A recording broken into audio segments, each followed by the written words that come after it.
Communities often develop a master plan to help guide town planners, committees, and residents on ways to shape their community long-term. PACTV Community News brings you to Plymouth's Planning Director Lee Hartman to learn more about Plymouth's master plan. Plymouth, Massachusetts is the largest town in Massachusetts with about 103 square miles of area. We also are one of the larger communities for population. We have about 56,000 residents.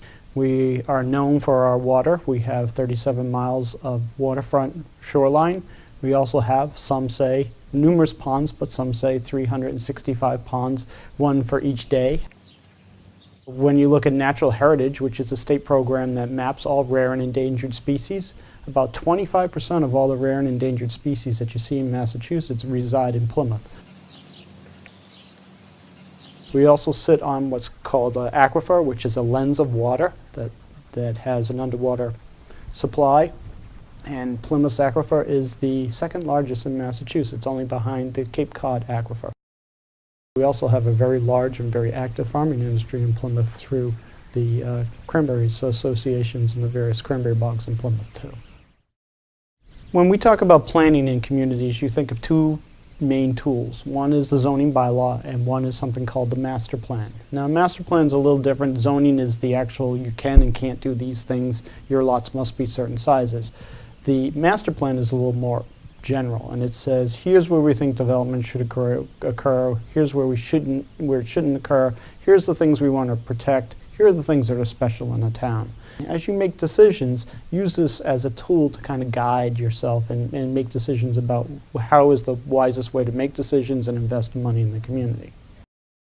In Plymouth, we have what's called the Village Centers Plan, and what that did is identify 5 village centers: Plymouth Center, North Plymouth, West Plymouth, Manamet, and Cedarville, and said, in these general areas, this is where we want to encourage our commercial centers, and in the outlying areas around those 5 villages, that's where we want to encourage residential growth. In the rest of town, Bourne Road, Federal Furnace Road, Long Pond Road, those areas that are a little more remote, those are the areas where we said this is rural residential, and we want to actively discourage growth in those areas. Beyond those 5 village centers, we also have areas that we call areas of economic development. And those are our industrial and our commercial areas that we want to also encourage non-residential but commercial development. And those happen to also be nearest to our interchanges, exit 7, exit 6, and exit 5.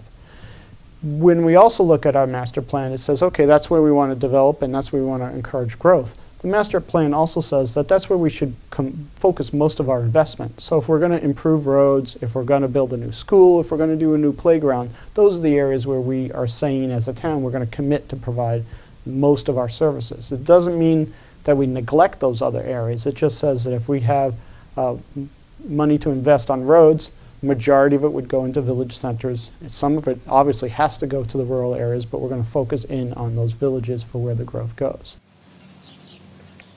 In recent years, we've actually had a new development, which, as many people know, the Pine Hills, which is now many call a village.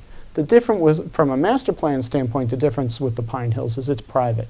So although it's open to the public and it looks and acts like a village center, the facilities, the investment is all done private. So you have private roads, private water, private wastewater.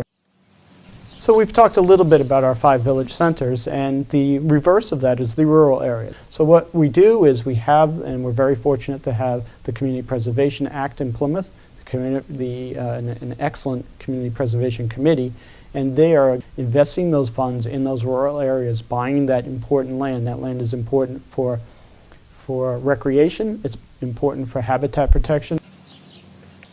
In addition to the Community Preservation Act, the Planning Board has a whole host of what's called open space bylaws. What happens is they come in and using one of those open space bylaws, they're creating 20, 30,000, sometimes 10,000 square foot lots. And the rest of that land that is kind of allocated for that house is set aside as permanently protected open space. And we have created thousands of acres of open space as development occurs, where we're having a smaller development footprint and the remainder of that land is set aside as permanently protected open space. So that's been a very successful way also as we look at our rural areas to try to protect and create open space and minimize the impact of development on them.